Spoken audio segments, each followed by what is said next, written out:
โอเคครับก็สวัสดีนะครับกลับมาพบกับผมในรายการเดียวกับทีวีวันนี้อยู่กับหน้าเดสก์ท็อปของผมนะคือผมจะมาสอนทำทีมนะทีมแบบนี้ก็ได้ทีมแบบอันนี้มีอันอื่นก็ได้ตอนแรกก็ต้องมีแอปนี้ครับนี่นะ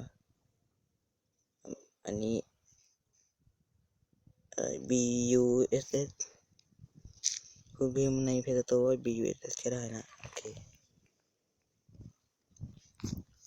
รอนก่อนนะโอเค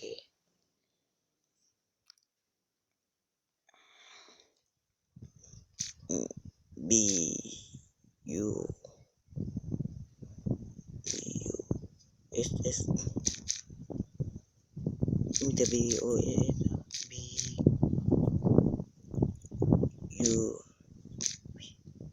BUSS เนี่ยครับ BUSS BUSS นี่ครับอันนี้ครับโอเค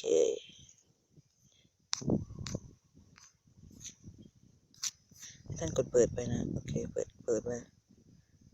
ผมจะไปนั่งอย่างนี้เดี๋ยวโอเค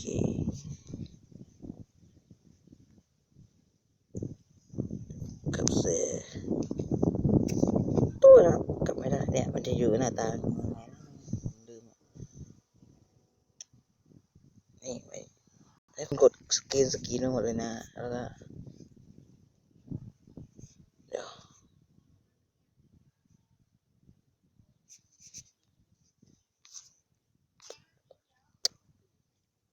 โอเคหน้าตาของแอปจะเป็นอย่างนี้นะฮะคุณพิมพ์ชื่อเรื่องอะไรก็ได้เอเอเออาร์เออีอันว่างคือแอป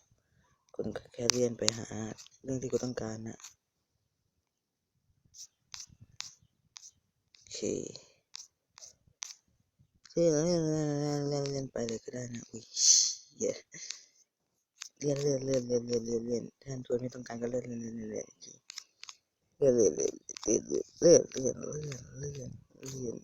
คีมีกันนี้ด้วยเลื่อน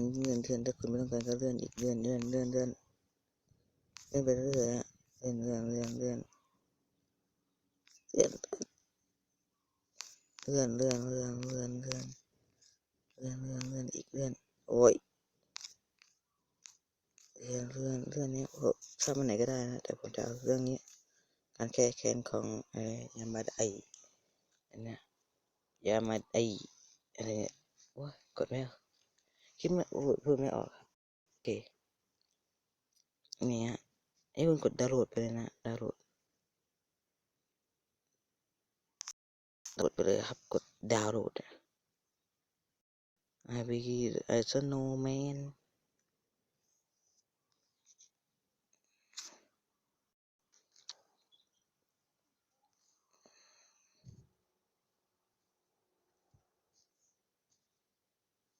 โอเค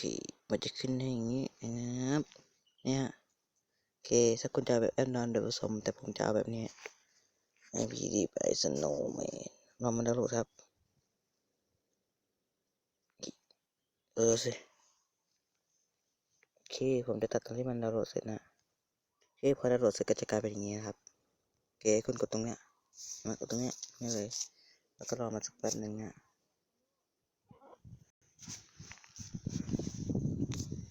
โอเคโหลดไหมครับเสร็จเรียบร้อยแล้วโอเคผมจะตัดตอนที่มันเสร็จนะโอ้ยชาชิปโอเคก็จะได้วันนี้เป็นหน้าแรกอย่างนี้เลยโอเคแล้วอันเนี้ยเอา6เลยก็ได้ครับโอเคก็โอเคไปนะโอ้ยกระตุกเนี่ยก็จะได้ประมาณนี้เลยก็ประมาณนี้นะก็เพื่อนดูแอปนะโอเคประมาณนี้ก็อย่าลืมก็จะใครชอบอย่าลืมกดไลค์ถ้าชอบมันอยู่กับซับเปอร์สำหรับวันนี้บ๊ายบาย